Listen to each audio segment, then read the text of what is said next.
600 አዳዲስ ሰልጣኞችን በነ ጀነራል መሐመድ ተሰማና ጀነራል ብርሃኑ ጥላውን ፊት ያስመረቀው አፋብን በጎጃም ቀጠና ሌሊቱን በከፈተው ማጥቃት ዲሽቃን ጨምሮ ሌሎች የቡድን ጦር መሳሪያዎችን በምርኮ ገቢ ማድረጉ ሲሰማ ከማልዳ ጀምሮ አዳዲስ የውጊያ ግንባሮች መከፈታቸው ታውቋል። በወሎ ቤተ አማራ ቀጠና ያገዛዙ ጀነራል መኮንኖች ከፖለቲካ አመራሩ ጋር አለመተማመናቸው ጨምሯል። መስመራዊ ማዕረግተኞች የሆኑ ያገዛዙ ወታደሮች መገናኛ ሬዲዮንና ጥቁር ክላሽ በመያዝ ፋኖን ተቀላቅለዋል። ቀዳሚ ግንባር መረጃዎቻችን ናቸው። አፋብን በወታደራዊ ቃል አቀባዩ በኩል የሐምሌ ወር የክረምቱ ውጊያና ያገዛዙ ዘመቻ መክሸፍ በተመለከተ ዝርዝር የግንባር መረጃዎችን ይፋ አድርጓል። ከአርበኛው አንደበት ይደመጣል። 72000 የአማራ ተወላጆች ጦርነትን ሽሽት ከራያ ቀጠናዎች መፈናቀላቸውን ዓለም አቀፉ ሚዲያ ይዞት በወጣው ዘገባ አጋልጧል። ህወሓት ከራያ ከወልቃይትና አፋር ግንባር እስከ ኢትዮ ኤርትራ ድንበር እንዲሁም ከሱዳን በኩል በኢትዮ ሱዳን ድንበር የተለጠጠ መጠነ ሰፊ የጦርነት ዝግጅቱን እያሳየ ባለበት በዚህ ሰዓት የጦርነት ስጋት ላይ የወደቀው ህዝብ ሸሽቷል። ይህም የጦርነቱን አይቀሬነት አመላካች ሆኗል። ሌላኛው መረጃችን ነው። ከ120 በላይ ሀገሮች የተውጣጡ 356 አብያተ ክርስቲያናትን ያቀፈው በዓለም ዙሪያ ከ580 ሚሊዮን በላይ የሚሆኑ ክርስቲያኖችን የሚወክለው የዓለም አብያተ ክርስቲያናት ምክር ቤት የብልጽግናውን አገዛዝ የጦር ወንጀል በዓለም አቀፍ ደረጃ አውግዟል። በአማራ ክልል ገዳም ላይ የተፈጸመውን የድሮን ጥቃት በዓለም መድረኮች እያነጋገረ ነው። ሰዓቱን ጠብቆ ወደ እናንተ ይደርሳል።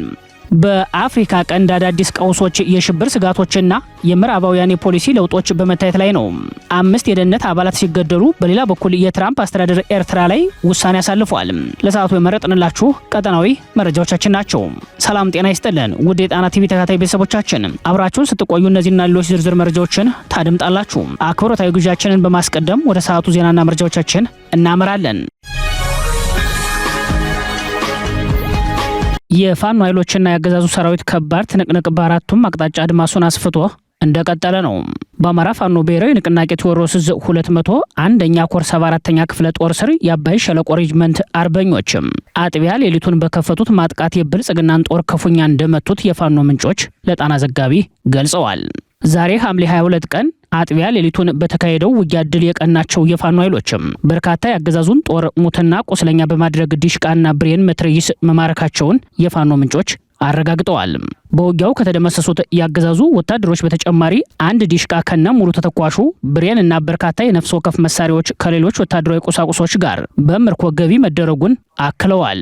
በሌላ በኩል በጦር ሜዳ ተካታይ ሽንፈቶችን በማስተናገድ ላይ የሚገኘው ያገዛዙ ጦር በንጹሃን ላይ የሚፈጽመውን የመድፍ ድብደባ አጠናክሮ ቀጥሏል። በጎጃም አነደድ ወረዳ አገዛዙ በፈጸመው የመድፍ ጥቃት ወይዘሮ እቴነሽ ደምል የተባለች ነፍሰ ጡር ናት በአሰቃቂ ሁኔታ መገደሏን የአካባቢው ምንጮች አረጋግጠዋል።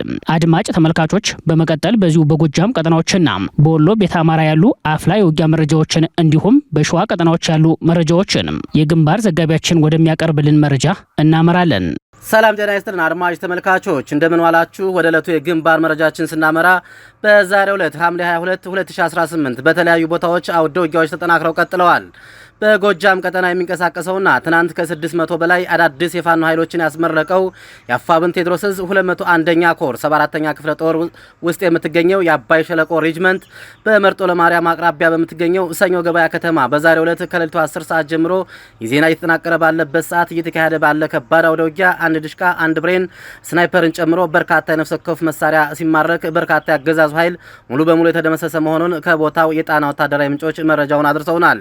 የኮሩ የህዝብ ግንኙነት መምሪያ ኃላፊ አርበኛ ሀብታሙ የሱፍ ከአውደ ውጊያው ግንባር ይህንኑ ሲያረጋግጥልን አውደ ውጊያው አሁንም እየተካሄደ በመሆኑ ዝርዝር መረጃዎችን ማወቅ ባይቻልም ያገዛዙ ኃይል በከባድ ሁኔታ መመታቱንና ከተኙበት ድንገት በመግባት በተደረገ ከበባ የተደረገ ኦፕሬሽን በመሆኑ ውጤታማ የሆነ የማጥቃት ስራ ነው ያለን ሲሆን አንድ ድሽቃ ከነሙሉ ተተኳሹ፣ አንድ ብሬን፣ ስናይፐር እና አንድ ተሽከርካሪ ሙሉ ሎጂስቲክ ገና ያልተቆጠረ የነፍስ ወከፍ መሳሪያና ተተኳሽ ገቢ መደረጉን ለጣና ቲቪ አረጋግጦልናል። አውደ ውጊያው እንደተጠናቀቀ በሚቀጥለው የዜና ወጃችን ዝርዝር መረጃዎችን ይዘን የምንመጣ ይሆናል። በወሎ ቤተ አማራ ቀጠና ያገዛዙ ወታደራዊ ውጥረትና ጭንቀት እንዲሁም ከፖለቲካ አመራሩ ጋር ያለው ጭቅጭቅ እንደቀጠለ ሲሆን በርካታ ከተሞች እስከ ደሴ ከተማ ጥግ ድረስ ያሉ ከፍተኛ እንዲሁም መለስተኛ ከተሞች እየተለቀቁ ይገኛሉ። መስመራዊ ማዕረግተኞች የሆኑ ያገዛዙ ወታደሮች መገናኛ ሬዲዮና ጥቁር ክላሽ በመያዝ የአፋብን ወሎ ቤተ አማራ ምኒልክ ዕዝ 106ኛ ኮር 34ኛ ክፍለ ጦርንም ተቀላቅለዋል። በማንኛውም ቀጠና ያገዛዙ ሰራዊት በየሰከንዶቹ ሽርፍራፊ እየፈራረሰ መገኘቱን የተረዳው የብልጽግና ወታደሮች ከአገዛዙ ጭቆና ራሳቸውን ነጻ በማውጣት የ106ኛ ኮር 34ኛ ክፍለ ጦርን ተቀላቅለዋል። የፋኖን ጫናና ማጥቃት እርምጃ መቋቋም የተሳነው ያገዛዙ ከምርኮኛ ባሻገር ከማዕከላቸው እየፈረሰ ወደ ፋኖ የሚቀላቀለው ያገዛዙ ሰራዊት አባላቶች ዛሬም ወደ ፋኖ ትግል መስመር እያቀኑ ይገኛሉ። የመስመር መኮንን ማርተኛ የሆኑት የቀድሞዎቹ ያገዛዙ ሰራዊት ወደ ፋኖ ሲቀላቀሉ የ34ኛ ክፍለ ጦር ከፍተኛ አመራሮች ደማቅ አቀባበል ያደረጉላቸው ሲሆን ያገዛዙ ወቅታዊ የመፈራረስና የመንኮታኮት መዋቅራዊ ሁኔታ ተረድተው ሌሎች ወታደሮች ህይወታቸውን እንዳተርፉ መልእክታቸውን ያስተላለፉ ሲሆን ያገዛዙ የሲኦል አፋፍ ላይ መድረሱን ጠቁመዋል ሲል አፋብን ወሎ ቤት አማራ ምኒልክ ህዝብ ግንኙነት መምሪያ መረጃውን አድርሶናል። ወደ ሸዋ ቀጠና ስናመራ የደጃዝማች አበባየሁና የደጃዝማች አየለ ብርጌዶች ታሪካዊ የምርቃት ስነ ስርዓት በታላቅ የትግል ወኔ ተከበረ። ትናንት ሐምሌ 21 ቀን 2018 ዓ.ም የህዝብን መራር ብሶት ወደ አልበገሬነት የትግል ወኔ የለወጠው የፋኖ የነጻነት እሳት ታሪካዊቷና የቆራጥ አባቶች ምድር በሆነችው በአንኮበር ተራሮች ላይ በደማቅ ሁኔታ እንደገና ተቀጣጥሏል። በሸዋ ጠቅላይ ግዛት አሳምነው ዕዝ ስር የሚንቀሳቀሱት ሁለቱ የትግል አምዶች ማለትም ደጃዝማች አበባየሁ ብርጌድና ደጃዝማች አየለ ብርጌድ በተደረገላቸው ወታደራዊ ፖለቲካዊ ስልጠናና የትግል ዝግጅት ታላቅ የምርቃት በዓላቸውን በስኬት አጠናቀዋል። ይህ በደማቅ የታጠቁ አርበኞች ህብረ ዝማሬና ድምቀት የታጀበው ታሪካዊ መርሃ ግብር የህዝብን ደህንነት መብት ለማስከበር በሚደረግ የትጥቅ ትግል ውስጥ ወኔ ቀስቃሽነቱን ያበሰረ ሆኗል። በዝግጅቱ ላይ የትግሉን ፖለቲካዊ ወታደራዊ አቅጣጫ ያስቀመጡት የድርጅት የእዝና የኮር ክፍለ ጦር ከፍተኛ አመራሮች የተገኙ ሲሆን የትግሉ ጠንካራ መሰረት የሆኑት የሀገር ሽማግሌዎች፣ የሃይማኖት አባቶች፣ ተጽዕኖ ፈጣሪ ግለሰቦች በመገኘት ለሰራዊቱ ምርቃታቸውንና አጋርነታቸውን ሰጥተዋል። በወቅቱ ከፍተኛ አመራሮች ባደረጉት ቀስቃሽና ማጠቃለያ ንግግር ወቅታዊ ሁኔታን፣ የትግሉን ደረጃ፣ የአሁኑ የትግል ምዕራፍ በጽናትና በጥራት የሚመራበት መድረክ ላይ መድረሱን ተብራርቷል። የአርበኞች ጦር አደረጃጀት፣ የወታደራዊ አደረጃጀት፣ የትግል ስልቱ በጊዜያዊ ጋር በተጣጣመ መልኩ ይበልጥ የተቀናጀና ዘመናዊ የሆነ መምጣቱን ገልጸዋል። የቀጣይ አቅጣጫ የህዝብን ነጻነት ሙሉ በሙሉ ለማረጋገጥ የሚደረገው ፍልሚያ ባልተናወጠ ወኔ ቁርጠኝነት እንደሚቀጥል ጥብቅ የትግል አቅጣጫ ሰጥተዋል። በትግሉ ግንባር ቀደም የሆኑ ላገለገሉ ሰራዊት ላደራጁና የህዝቡን ደጋፊነት አስተባብረው በቁርጠኝነት ህዝባቸውን ላገለገሉ አርበኞች የሞራልና የትግል ማበረታቻ ስጦታ ተበርክቷል። በዚህም መሰረት ለክላስተር መሪዎች፣ ለብርጌድ መሪዎችና ለቀበሌ አመራሮች የዜግነት ምልክት የሆነውን የአርበኞች ምስልና የጽናት ምስክር የሆነውን የእውቅና ሰርተፊኬት ተበርክቶላቸዋል። ይህ ከአንኮበር ተራሮች የተሰማው የምርቃት ብስራት ዜና የደስታ አየር በትጥቅ ትግሉ ጉዞ ላይ አዳዲስ ጉልበትና ወታደራዊ ግርማ የፈጠረ ሲሆን ጥሪያቸውን አድሰው የተመረቁት ብርጌዶች የተሰጣቸውን ህዝባዊ አደራ ለመወጣት ዝግጁ መሆናቸውን አረጋግጠዋል። መረጃው የአፋብን ሸዋ ጠቅላይ ግዛት አሳምነው ዕዝ ህዝብ ግንኙነት መምሪያ ነው። ለጥንቅሩ ተስፋ የልሳኑ ነኝ ከዚያው ከትግሉ ሜዳ። ይህ በእንዲህ እንዳለ የአፋብን ወታደራዊ ቃል አቀባይ አርበኛ አበበ ሙላቱ በተጠቃለለ የግንባር መረጃው ላይ ያገዛዙ የሐምሌ ዘመቻ ሙሉ በሙሉ መክሸፉን አረጋግጧል። አርበኛ አበበ ካንከር ሚዲያ ጋር በነበረው ቆይታ ብልጽግና በክረምቱ ወር የከፈተው ሁለተኛ ዙር የሐምሌው ዘመቻ ከእቅዱ በተቃራኒው ሆኖ መክሸፉን አሳውቋል። አገዛዙ ፋኖን እንደመሳለው የሚል ቀቢጸ ተስፋ ይዞ ከጀነራል እስከ መስመራዊ የጦር መኮንኖቹ በአዋጊነት በተዋጊነት ደግሞ ከምድር ኃይል እስከ አየር ኃይል መድፍና ድሮን ቢያስገባም ንጹሃንን ላይ የጦር ወንጀል ከመፈጸም ውጭ የዘመቻ እቅዱን ማሳካት እንዳልቻለ የአፋብን ወታደራዊ ቃል አቀባይ አርበኛ አበበ ሙላቱ ገልጿል። ጎጃም በርካታ ተጋድሎች ተደርገዋል። አገዛዙ አጸዳለሁ ደመሰሳለሁ የሚል ቀቢጸ ተስፋ ይዞ በርካታ የጦር መኮንኖችን ከጀነራል ታችኛው እርከን ድረስ ያለ አዋጊ የጦር መኮንን ይዞ በርካታ እግረኛ ሰራዊት ይዞ የገባ ቢሆንም ምናልባት ንጹሃን ላይ የሚጨክን ክንድ ያለው ትላልቅ መሳሪያዎች በትላልቅ ቅንቡላዎች ህዝብን ንጹሃንን የመጨፍጨፍ አባዜ የተጠናወተው የአገዛዙ ጥምር ጦር ንጹሃን ላይ እና የንጹሃን ሀብት ንብረት ላይ ጥቃት ከማድረስ በዘለለ ባቀደው ልክ ፋኖን አጠፋለሁ ብሎ በተንቀሳቀሰው ልክ ሳይሳካለት ኦፕሬሽን ሁሉ የመከነበት አጋጣሚ ነው ያለው። በጎንደርም በተመሳሳይ እንደዚሁ ቀቢጸ ተስፋውን ይዞ ተንቀሳቅሷል። ግን ደግሞ በዚህም ላይ ያሰበውን ሳያሳካ ነው የቀረው። ወሎም ላይ እንደዚሁ በተመሳሳይ በርካታ ተጋድሎች እየተደረጉ ነው። ይልቁንም ፋኖን ከማጽዳት ጋር ተያይዞ የሄደበት ርቀት አመርቂ ውጤት አላመጣለትም። ይልቁንም ከህዝብ እየተነጠለ ያለበት ሁኔታ ነው ያለው። በተለይ ደግሞ በሃይማኖት ተቋማቶች ላይ እያደረገ ያለው የከባድ መሳሪያ ጥቃት፣ የድሮን ጥቃት፣ በመሬት ላይ ያሰለፋቸው እግረኛ ሰራዊቶች የንጹሃኖች ጋር ያለው ጥቃት፣ ንጹሃኖችን የሚያጠቁበት መንገድ፣ ሴቶችን የሚደፍሩበት መንገድ፣ ሀብት ንብረት በማናለብኝነት የሚያወድሙትን ነገር ስናይ በጣም ከባድ ነው እና ከዚህ ጋር ተያይዞ አገዛዙ ምን ያክል የሽንፈት ጣሪያ ላይ እንደደረሰና ለሽንፈቱም ትልቁ ማሳያ በንጹሃኖች ላይና ቀደም ሲል እንደዘረዘርኩት እነዛ ተግባሮች ላይ መሳተፉ ዋነኛ የሽንፈቱ መገለጫ ነው ብለን ነው የምናምነው። ከዛ ጋር ተያይዞ በወሎ ምድር ላይ በርካታ ያገዛዙ ሰራዊት ሰምጦ እየቀረ ያለበት ነባራዊ ሁኔታ እንዳለ ጠቆም አድርጌ ማለፍ ፈልጋለሁኝ። በጎንደር፣ በጎጃም፣ በወሎ፣ ቤተ አማራና በሸዋ ከባድ ትንቅንቅ እየተደረገ መሆኑን የገለጸው የፋኖ አመራሩ አገዛዙ በሜዳ ሽንፈት ሲገጥመው በንጹሃንና በሃይማኖት ተቋማት ላይ የሚፈጽመው ጥቃት ይበልጥ ከህዝብ እንደነጠለው አረጋግጧል። አገዛዙ በሞት ሽረት ትግል በሐምሌ ወር ውስጥ ፋኖን እንደመሳለው ብሎ አንድ እዝ ላይ 4 እዝ ማሰለፉ ምን ያህል እንደወደቀ አመላካች መሆኑን ተናግሯል። በጎጃም 4 ጀነራሎችና ከ7 በላይ ኮሎኔሎችን ጨምሮ በአጠቃላይ አለኝ የሚለውን ኃይሉን ይዞ ገብቶ ከባድ ሰብአዊና ወታደራዊ ቁሳዊ ኪሳራዎችን አስተናግዷል ያለው የፋኖ አመራሩ ከዚህ ዘመቻ ትይዩ በዛው በጎጃም በነ ጀነራል መሐመድ ተሰማና ጀነራል ብርሃኑ ጥላሁን ፊት ከ600 በላይ አዲስ ሰልጣኝ ተመራቂ ፋኖ በትናንትናው ዕለት መመረቁን ገልጿል። ህወሓት ከራያ ከወልቃይትና አፋር ግንባር እስከ ኢትዮ ኤርትራ ድንበርና ኢትዮ ሱዳን ድንበር የተለጠጠ መጠነ ሰፊ የጦርነት ዝግጅቱን እያሳየ ባለበት በዚህ ሰዓትም የጦርነት ስጋት ላይ የወደቀው ህዝብ ሸሽቷል። በአንድ ጊዜ 72000 ህዝብ በጦርነት ሽሽት መውጣቱ የጦርነቱን አይቀሬነት አመላካች ሆኗል። የህወሓት ወታደራዊ ስምሪት በሁሉም የጦር ግንባሮች ተጠናክሮ ቀጥሏል። በኢትዮ ኤርትራ ድንበር አካባቢ እንደሚንቀሳቀስ የሚነገርለት አርሚ 15 የተጨማሪ አባላቱን ወታደራዊ ስልጠና አጠናቆ አስመርቋል። ምረቃ ስነ ስርዓቱ የተከናወነው የክፍለ ጦሩ ከፍተኛ ወታደራዊ አዛዦች በተገኙበት ነው። በኢትዮ ኤርትራ ድንበር ላይ በስትራቴጂካዊ ይዞታነቱ የሚታወቀው ይህ አርሚ 15 አዲስ ኃይል ማዘጋጀቱ በሰሜን ኢትዮጵያ ያለውን የወታደራዊ ዝግጁነት ፉክክር ወደ ከረረ ደረጃ ያሸጋገረ ሆኗል። አርሚ 15 ወታደራዊ ኮብለላን ጨምሮ ከባድ የውስጥ መዋቅራዊ ውዝግብና የእዝ ሽኩቻ ያስተናገደ ነው። በተለይም የአርሚው ዋና አዛዥ የነበሩት ጀነራል ጎሽ ገብረ በህወሓት መሪዎች መካከል በተፈጠረው ከፍተኛ የፖለቲካና የወታደራዊ መከፋፈል የተነሳ በቁጥጥር ስር ውለው ከታሰሩ በኋላ እንደተፈቱ ወደ አዲስ አበባ መኮብለላቸው አሁን ላይ መተማመኑን ጨምሯል ነው ያሉት ወታደራዊ ምንጮቹ። በሌላ በኩል የህወሓትን ከፍተኛ የጦርነት ዝግጅት ተከትሎ ህዝቡ እየሸሸ ነው። ህወሓት በይፋ ወደ ጦርነት ልንገባ ነው ተዘጋጁ ማለቱን ተከትሎ ራያን ከመሰሉ አካባቢዎች ህዝቡ ለቆ እየወጣ መሆኑ ተሰምቷል። ህዝቡ በስፋት መሸሹን ተከትሎ ህወሓት በዋና ዋና መንገዶች ላይ በርካታ የፍተሻና የቁጥጥር ኬላዎችን ቢተክልም እነዚህ ኬላዎች ጦርነት የሚሸሸውን ህዝብ ፍልሰት ሊያስቆሙት እንዳልቻሉ ምንጮች ጠቁመዋል። በተለይም በህወሓት ወታደራዊ ወረራ ውስጥ በወደቀው ራያ ህዝቡ በስፋት እየተፈናቀለ ነው። ካላማጣ አማራዎች ሲፈናቀሉ ከመሃል ትግራይ የመጡ ነዋሪዎች ባላማጣ በስፋት እየሰፈሩ ነው ተብሏል። በአጭር ጊዜ ውስጥ ካላማጣ ወደ ቆቦ ከተማ የተፈናቀሉ አማራዎች ቁጥር 72000 ደርሷል።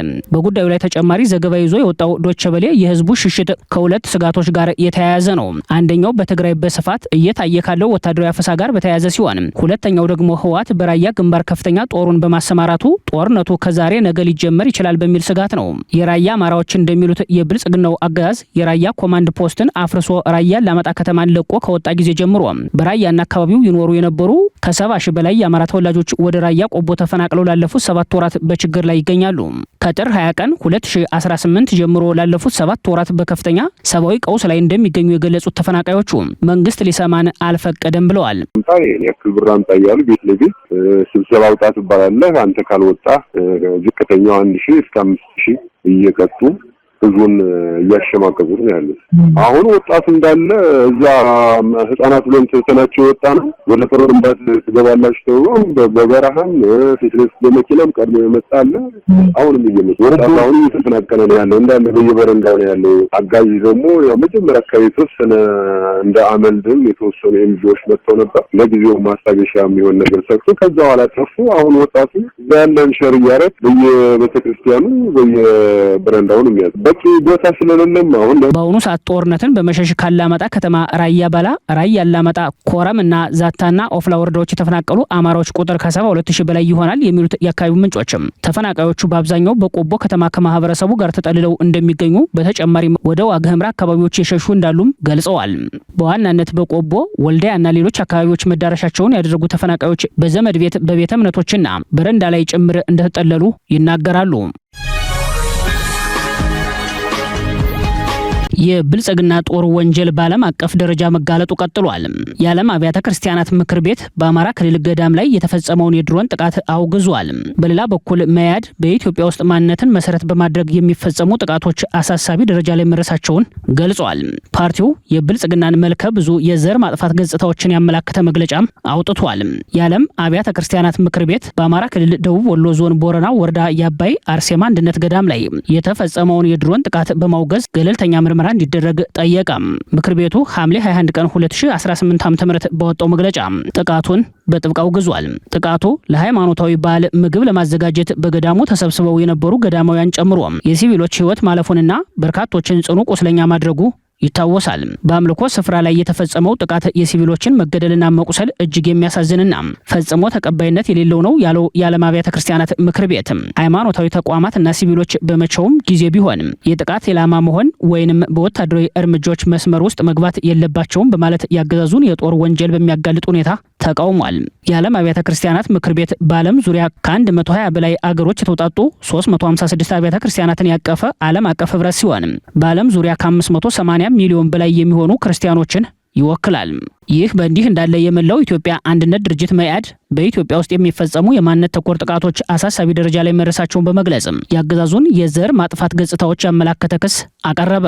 ፓርቲው ሃይማኖትና ብሔርን መሰረት ካደረጉ ጥቃቶች ጎን ለጎን በተለያዩ መድረኮች በብልጽግና ባለስልጣናትና ጋዜጠኞች እንዲሁም ነቢያት፣ አክቲቪስቶችና አርቲስት ነንባዮች በኩል የሚደረጉ የጥላቻ ቅስቀሳዎች አስተዋጽኦ ስላላቸው እነዚህ አሁኑኑ መቆም አለባቸው ሲል አሳስቧል። ፓርቲው የብሔሮችን እና የክልሎችን መብት ለማስጠበቅ በሚል ሽፋን የቋንቋና የዘር ሽንሸና እንደ ፖለቲካዊ ስርዓት ተቆጥሮ ህገ መንግስታዊ ሽፋን ተሰጥቶት የቆየው አካሄድ ኢትዮጵያ ሀገር ሆና እንድትቀጥል መሰረት የሆኑትን ማህበራዊ እሴቶች በማሳሳትና የሐሰት ትርክትን በመዝራት ሀገራዊ ህልውናን ለከፍተኛ አደጋ ዳርጓል ሲል በመግለጫው ላይ አስታውቋል። ፓርቲው አክሎም ባለፉት ዓመታት በአማራ ህዝብ ላይ ትኩረት ተደርጎ እንደቀጠለ ነው ያለውን ሀገራዊ ጭቆና፣ ግድያ፣ አፈና፣ ንብረት ነጠቃ፣ ጅምላ እስራትና ከቦታ ቦታ የመዘዋወር ክልከላ በተለያዩ የማህበራዊ ክፍሎች ተጠናክሮ እንደቀጠለ አመላክተዋል። በተለያዩ የሀገሪቱ ክፍሎች በተለይም በኦሮሚያ ክልል በተፈጠሩ ጥቃቶች የአማራ ማህበረሰብና የኦርቶዶክስ እምነት ተከታዮች ላይ ግድያ፣ ከቦታ ማፈናቀል፣ ንብረት መዝረፍና ማውደም፣ የአምልኮ ቦታዎችን ማፍረስና በግዴታ እምነት ማስቀየርና መሰል ከባድ ወንጀሎች ተፈጽመዋል በማለት ወቅሷል። ፓርቲው በአማራ ክልል በቀጠለው ጦርነት ምክንያት በሰላማዊ ዜጎች ላይ ከሚደርሰው አሰቃቂ ግፍ በተጨማሪ አብያተ ክርስቲያናትን በከባድ መሳሪያዎች ማውደም፣ ካህናትን፣ መነኮሳትን እንዲሁም ገዳማውያንን መግደል ተባብሰው የቀጠሉ ድርጊቶች ናቸው በማለት ያገዛዙን የጦር ወንጀል ገጽታ አጋልጧል። በጎጃም ደብረ ኤልያስ የተገደሉት ገዳማውያን፣ በጎንደር ጠገዴ በጨጨሆ መድኃኔዓለም የደረሰው ጥቃት፣ በዝቋላ ገዳም በተደጋጋሚ የተፈጸመ የንጹሃን መነኮሳትና አገልጋዮች ሕይወት ያለፈበት አሰቃቂ ግድያ ተፈጽሟል ብሏል። አክሎም በምዕራብ ጎጃም በብራቃት ከተማ ዙሪያ በአብነት ተማሪዎች ላይ እልቂት ደርሷል ያለ ሲሆን በሸዋ ደራ አካባቢ በአንድ ትልቅ የእስልምና መምህር ላይ ደርሷል ያለውን የግፍ ግድያ ለአብነት በመግለጫው ላይ ጠቅሷል። ፓርቲው ሰላምን እና አንድነትን ማስቀደም ሀገሪቷ ውስጥ ያሉ ኃይሎች ለሰላም ለፍትህና ለሀገራዊ አንድነት ቅድሚያ እንዲሰጡ መሆን አለበት ያለ ሲሆን ህግ ለሁሉም ዜጎች እኩል እንዲሰራና የፍትህ ተቋማት የደረሱ ሁለገብ በደሎችን ነፃና ገለልተኛ በመሆን እንዲያዩ ጥሪውን አቅርቧል። መኢአድ አክሎም የተፈጸመውና እየተፈጸሙ ያሉ ማንነትን መሰረት ያደረጉ የመብት ጥሰቶች ሁሌ በእውነትና በህግ መሰረት እንዲመረመሩ፣ ተጎጂዎችም ፍትህን በአደባባይ እንዲያገኙ ዓለም አቀፉ ማህበረሰብም ቀደም ሲል በነበረውና አሁን ተጠናክሮ በቀጠለው የዘርና ሃይማኖታዊ ጥቃት ላይ እያየ እንዳላየና እየሰማ እንዳልሰማ ከመሆን በመውጣት ጥፋት ያደረሱ አካላት ላይ ያለ ወገንተኝነት ተጠያቂነት እንዲያረጋግጥ የበኩሉን ሚና እንዲጫወት ጥሪ አቅርቧል።